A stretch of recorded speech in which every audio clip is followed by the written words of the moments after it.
प्रयागराज में लगे महाकुंभ में मौनी अमावस्या पर भगदड़ के बाद प्रयागराज मार्ग में लंबा जाम लगने से यात्रियों को परेशानी हुई थी। महाकुंभ में हालात सामान्य होने के बाद वाहनों की आवाजाही प्रारंभ कर दी गई है। देर रात सड़क पर खड़े हजारों वाहनों को चरणबद्ध तरीके से रवाना किया गया।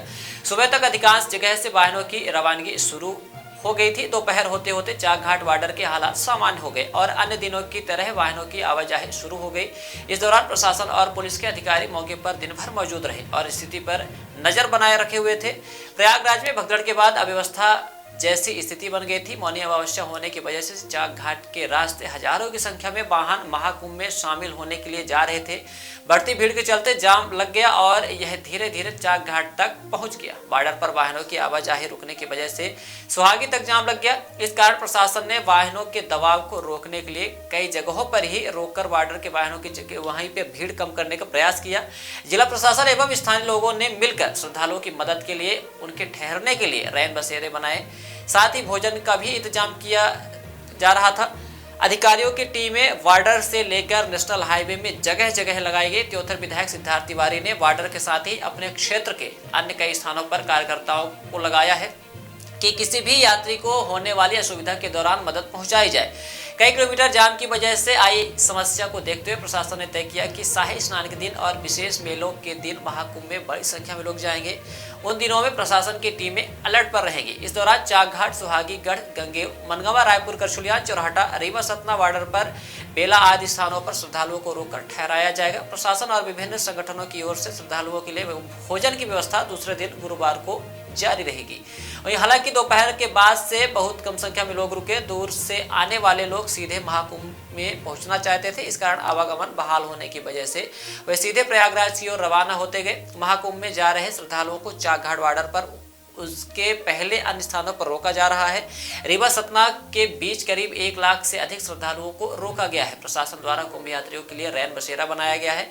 श्रद्धालुओं की बढ़ती संख्या के चलते यह स्थान कम पड़ने लगे हैं, इसलिए विवाह घरों के स्थान में ही साथ साथ स्कूल कॉलेजों के भवनों को भी खोला गया है। इन स्थानों पर प्रशासन और पुलिस की टीमें लगातार अलर्ट पर हैं।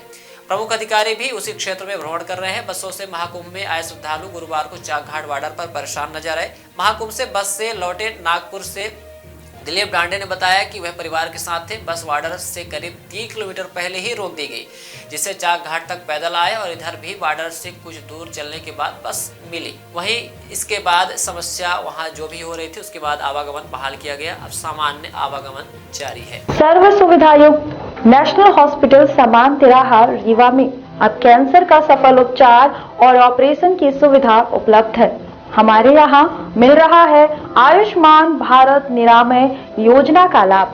आयुष्मान जन आरोग्य योजना के तहत सभी प्रकार के मेडिक्लेम की सुविधा उपलब्ध है। हमारे यहाँ लेजर कैंसर, अस्थि रोग, एंडोस्कोपी, लेप्रोस्कोपी एवं प्रसूति रोग का अनुभवी चिकित्सकों के द्वारा उपचार किया जाता है। कैंसर के इलाज एवं ऑपरेशन अब रीवा के नेशनल अस्पताल में उपलब्ध है। नेशनल हॉस्पिटल के संचालक डॉक्टर अखिलेश पटेल के द्वारा उपलब्ध करवाई जा रही हैं सभी सुविधाएं। आयुष्मान से संबंधित किसी भी प्रकार की जानकारी के लिए संपर्क करें मोबाइल नंबर 9691288560 पर या फिर संपर्क करें 7566831551 पर। हमारा पता है नेशनल हॉस्पिटल समान तिराहा रीवा। संपर्क करें 07662359974 पर या फिर संपर्क करें 8602885990 पर।